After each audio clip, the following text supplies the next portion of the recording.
Nothing like waiting until the last second to get things done, is it, Joe?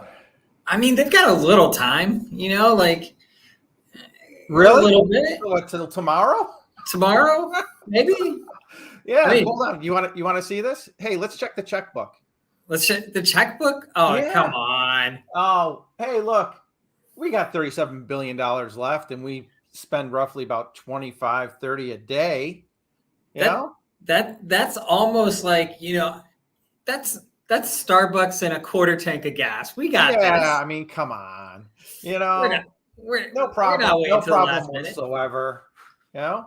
So apparently we have finally struck a deal. I'm spending another $4 trillion in debt over what, 18 months? 18 months, but we've capped it. We've capped it for 2 years. We're good. Like, I like this. Like, instead of an annual issue, they're like, let's just make it a 2-year issue. Yeah. I mean, come on. We're just going to add another 4 trillion onto our total debt. I mean, it's not like we take in. Wait. What do they take in? Oh. I mean, $4.9 trillion last year. Oh, okay. I mean, how can you live on $4.9 trillion as a government? Well, that's really like that's almost like the equivalent of making less than minimum wage. It is. I mean, I don't know how I would budget, to keep everything within that $4.9 trillion of revenue that I've generated. I mean, you probably have like 1 or 2 special interest projects, or a few hundred. A few 100,000 million. I mean, I pulled this up today, and I'm just looking at it going, wait, we pulled in $4.9 trillion. 4.9 to the government. To the government. And we're still going to run roughly, what is it, about a $2 trillion deficit? Yeah. So we got a spending problem. No, we don't. Think? No, we don't. We don't have a spending problem. Oh, you want to have some more fun? This is the other thing. I was just curious. You're just like, hey, if I took out a mortgage, $4 trillion mortgage, you can underwrite this one. Oh yeah, let me. I don't know if I can find an investor willing to take this bad boy on. Yeah, so here we go. So I'm going. Hey Joe, I need $4 trillion. Okay, could you amortize it over 30 years? Get me a 4% interest rate. So I'll give you below market. Gotcha. Yeah. What would my payment be? What is that? 19 billion? 19 billion? Yeah, $19 billion a month for 30 years, 360 for 30 months. years. Yeah, easy. Yeah. And I mean, and look at it. I mean, heck, for 30 years, my payment only adds up to $6.8 trillion. It's simple math. Simple, yeah, it is. But we're getting a higher return though, right? Like on our cash in hand, right? Wait, never mind. We only had 37 billion in cash. Never mind. Yeah. And then I just thought I'd look at this. I thought this would be fun. So I figured, we're what, 33 trillion in debt right now. So we had another 4 trillion. So, we'll have $37 trillion worth of debt, by end of 2025, and say, hey, the Fed's like, we're going to cut interest rates a little bit. We're going to get the yields down to 4%. And it breaks down the daily interest is $4 billion. That's all. Let's see. Our monthly interest is $123 billion. That's chump change. Yeah, and the annual interest is $1.5 trillion yearly. Yeah. So 30% of the revenue you take in is basically credit card debt. It's credit card debt, assuming we're at this very nice, aggressive, lovely number, right? Yeah. It's not like it, because dollars worth less.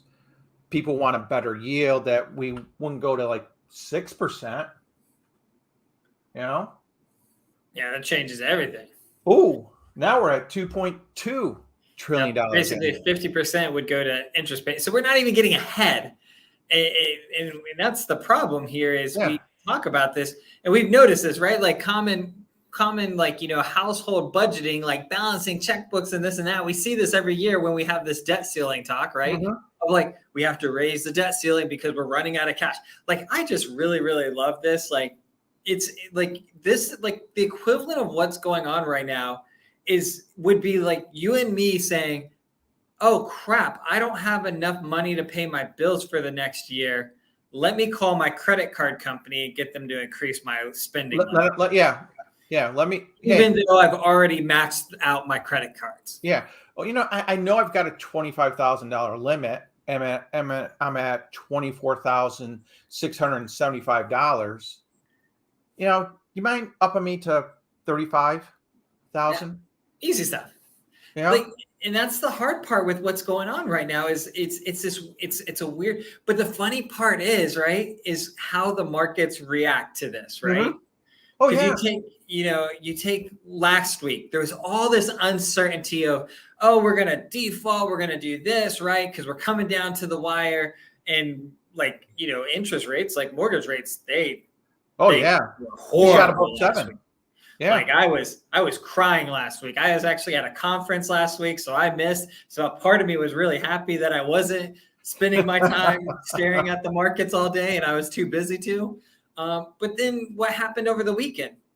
Oh, the house, we think we got a plan together. We figured something out. And then we go in Memorial Day. So markets aren't really open. So Tuesday they open, boom.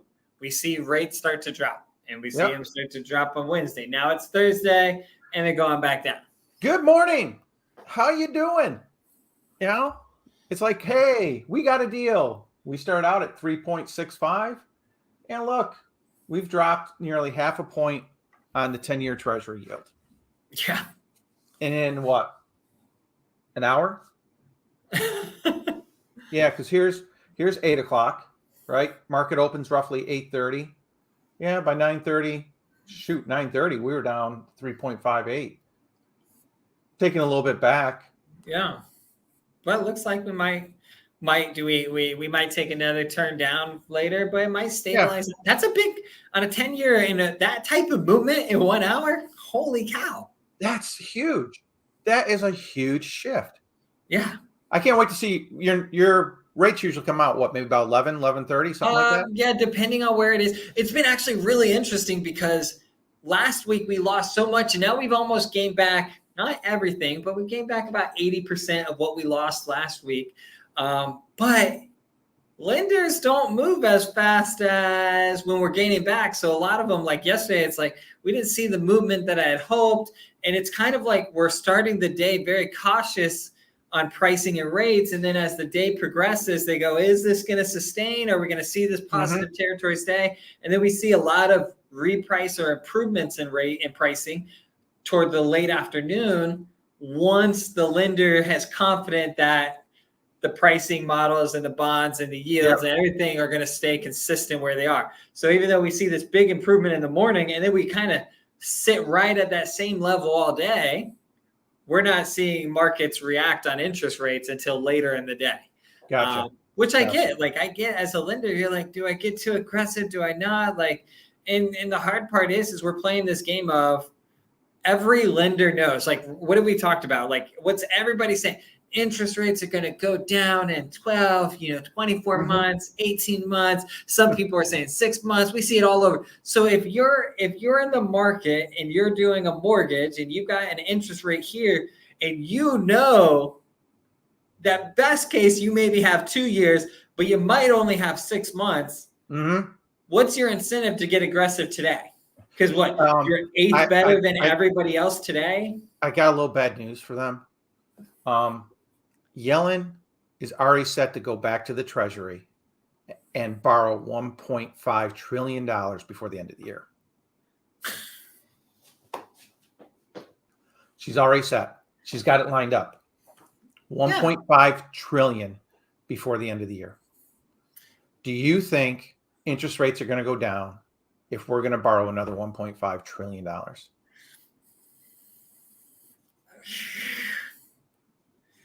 I don't know. Economics don't make sense anymore. They don't. Because you got, what's all the, I mean, look at what China came out with yesterday. Their industrial index is in the toilet. There was supposed to be this great grand reopening in China. Yep. Oil prices are going to surge because China's going to use up all this oil to restart their factories. Woo. They're in the toilet.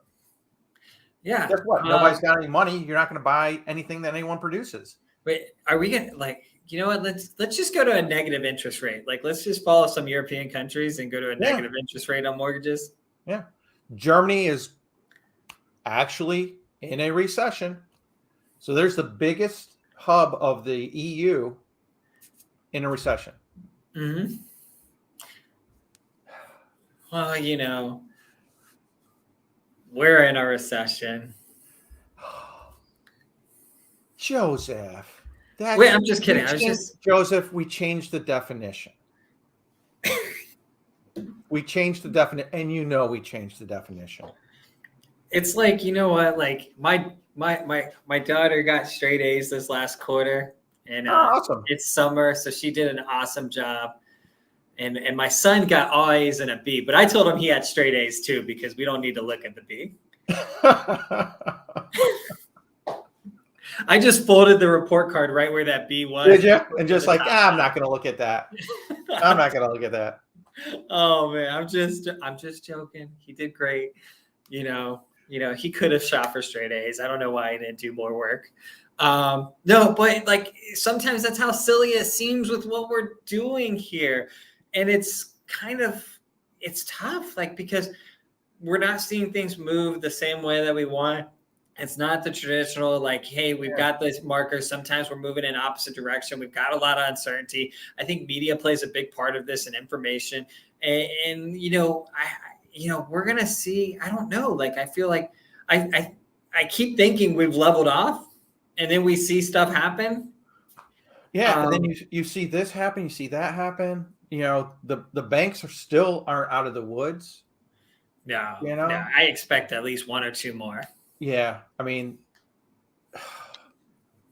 and then people are so sensitive now too. I mean, when you look at mortgage originations over the past 2 weeks, as we saw that gradual increase go up, mortgage applications went down.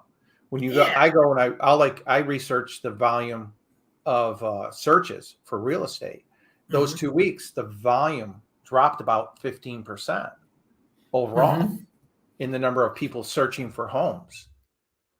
And I've got a listing. I'm trying to explain it to my seller is people are nervous. You got this debt ceiling fear going on. You're seeing the interest rates creep up. Buyer, you're not a first time home type of listing. And it may not sound like much, but a quarter point on a $600,000 mortgage is a lot. It's a lot. And when, you and I've had this discussion that most people are sitting, at that 45 to 50% debt to income ratio. And thankfully, the Fannie and Freddie actually did something smart and did away with the adjustment that was coming in August. Yeah. Because that would have totally crushed the real estate market. That I think that alone would have really just put a total stop to everything. And this is something I think we'll pull out next week. But I've got NAR's 2022 buyer and seller report, and the last year, the average time in home had increased from 8 years to 10 years, jumped. First time buyers age jumped from 33 to 36. And the average reseller now jumped from 56 to 60. Oh, wow. So everything's, to me, that's trending in the wrong direction. Yeah. I want to see people, early 30s, starting their families out, be able to be homeowners. And that's, it's just difficult for them now. And, we've got some programs coming out through the state of Florida for down payment assistance. that we're waiting for the final details on, but hopefully this can help the first-time home buyers bridge that gap that hasn't been able to be bridged previously. Yeah. And that's something, hopefully we'll have all the details next week and we can do a separate thing on that. Yeah, let's hope. Like, we've seen them being teased out. We know the changes, right? Like, we know what changes are going to happen. We just need the official, quote unquote, Florida Housing to make that official. Yep. Letterhead, document, letter, bulletin, whatever we want to call it. Yep. They got to make sure their guidelines are officially out there before we go out too much on the program. But that's, it's going to be a good one. My only concern is there's still some unanswered questions on the allotment of funds. Like, we know how much funds are there. Yep. But we don't know, like, is this going to be like a California thing where they ran through, what was their program called? I forget what I forgot. Homeownership for all or something like. It was 11 days, $350 million in California. $350 million gone in 11 days for down payment assistance for buyers. I was like, holy cow. Yeah, because we're looking at what, 100 million? 100 million. Total. So I don't know what that's going to look like in entirety, but 100 million should. But my concern is that in the key is this program would be a silent second. So the state of Florida is not losing the money; it'll get its money, get that money back. So it'll be able to kind of replenish the funds regularly, type thing. But we don't know. I know, sitting here. Because I, want to get the information out, but I don't want to open my mouth and promise the wrong things to the client. And overpromise. Because if that money's gone in 3 weeks, like, then it's really a blip on the radar and not a program that we should be talking about. Yeah, and that's the scary part. So, well, let's hop into our numbers. Okay. See what happened this week. Are they good, bad, indifferent? They're actually pretty level. It's interesting because I was reading an article today that Orlando is considered the 5th hottest market in the United States right now. Oh, we're not losing value. We've the past 2 months, we've actually had a little bit of an increase to about a 2.1% appreciation, yearly appreciation in homes. And that, considering everything that's going on economically, I think that's pretty darn good overall. Yeah. So, but, we're seeing, we had 521 sales, but it was basically kind of, end of the month type of things hanging over. Our price, our median price increased a little bit to $439, which makes sense because we're back in the summer. We did have another small increase in inventory. But this time of year, we should be seeing that jump by 150, 200, 250, and we're not seeing that. Yeah. And that's the most frustrating thing. And then we get into our overall, going to our original list to sales price. This was interesting because this has actually opened up a little bit. Yeah. We were sitting about 97.5, almost 98%. And this, again, goes back to the factor of the interest rate increases. Is, guess what? I'm at my top of my DTI. I need you to come down $5,000-$6,000 so I can keep it within, and get the loan approved in a lot of cases. Yeah. It's just people are that tight. And here, we've dropped probably, final list, we've dropped about, a percentage there. Days on market. We're moving down a little bit, which makes sense. Again, springtime, more people out, inventory's still tight. And then, here's our sales. I mean, it's just, to me, that's just might as well be a straight line. Overall, consistent sales. And then here's the big thing, days on market, we're tightening up, but look how flat that is. Just completely flat. And same, very similar with our inventory. Yeah. Hit that low of 35.50 and we're up a little bit overall, 3,600. But man, I'd love to see that up here at the 5,000. I would Right. absolutely Yeah, love to see that at the I, 5,000. and we need to be that's the hard part is, we're still sitting at such low inventory. Yep. And it's just, and that's and I think it helps. It's helping in some areas, but it's hurting. Like it's helping value in certain areas because, if we had more, but I feel like, if we can see this bump, and I'd love to see us, as we get into June, like June, July, by, if by July we can be sitting at least over 4,000 active, that'd be fantastic. Yeah, I think.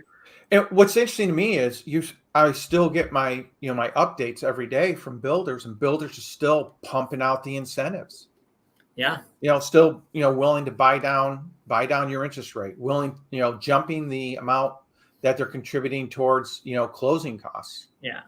They're just baking that into the price. We know how builders work. Yeah, because they've got to do everything they can to hold the price where it is. Yeah.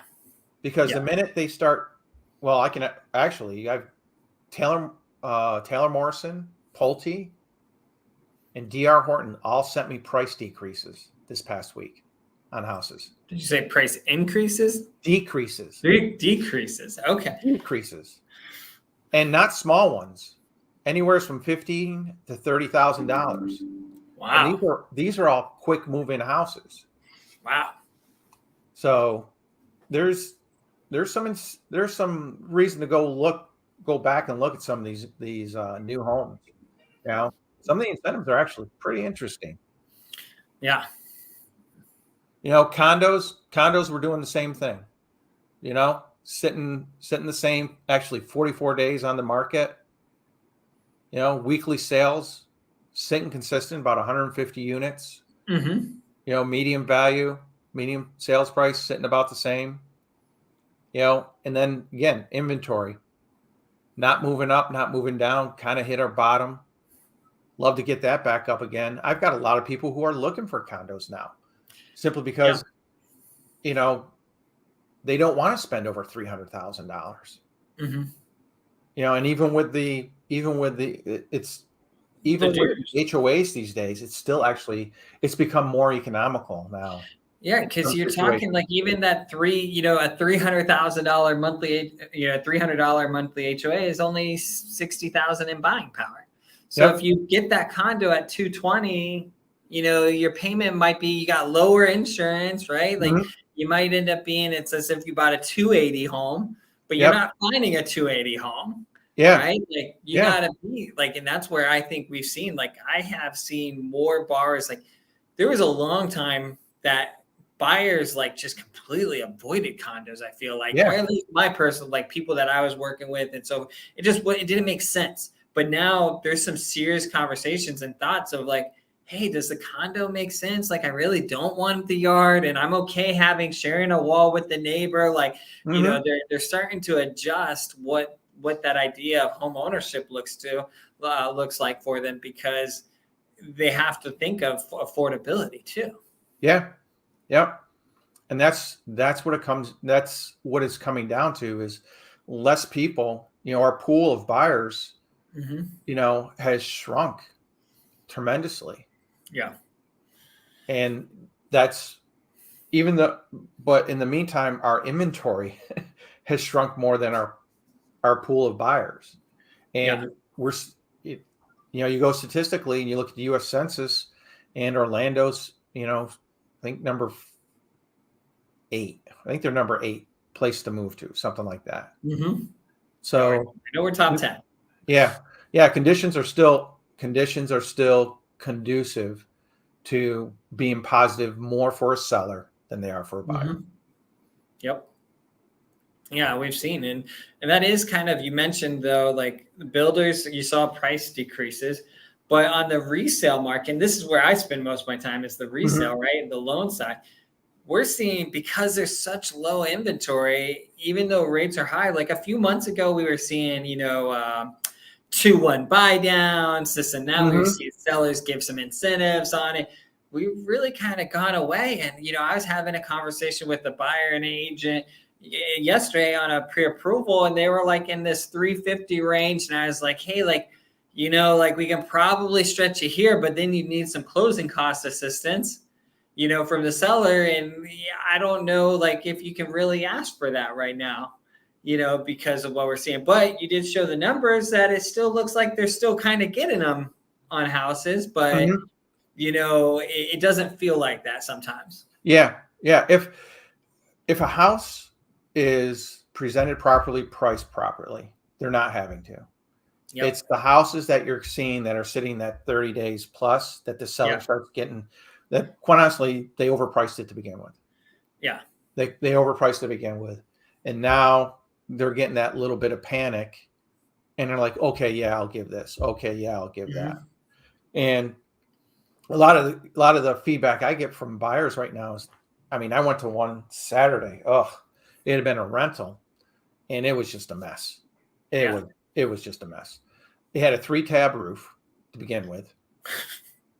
Okay. I mean, so what? That's pre-2005. Yep. Had leaks in this where you can see in the ceiling in a couple places. Filthy. Absolutely filthy. Basically, I would have gutted the place if I was rehabbing it. Would just gutted the main thing. $389. And we just both looked at each other like, they're joking, right? Like, come on. And that one's going to sit, there's one that's going to pull the days on market average up. Yep. Because anyone, unless you're truly desperate for a house and you want to be in this certain neighborhood, you're not putting in an offer on that house. You're going to let them sit there and let them drop the price. Because you're going to have to go in and, easily put $40,000, $50,000 worth of work into that house. Yeah. Roof alone, my gosh, there you go. This was an 1,800 square foot house. So you're looking about $14,000 to $15,000 for a roof to start with. Yeah. Best case. With inflation, 20. So it's, our market's staying consistent. It's, we're doing okay. It's, we're going to fight here some places here, we're going to get good deals. Yep. And just, that's the market. And, we're doing what we need to do to get them done. That's it. So, all right. Well, thank you all for joining us. Please, like and subscribe, and join us every week on Thursday as we update you on what's going on in the Orlando area and how the economy's affecting our housing market. Take care, Joe. We will chat with you later. Have a wonderful day, man. You as well, man.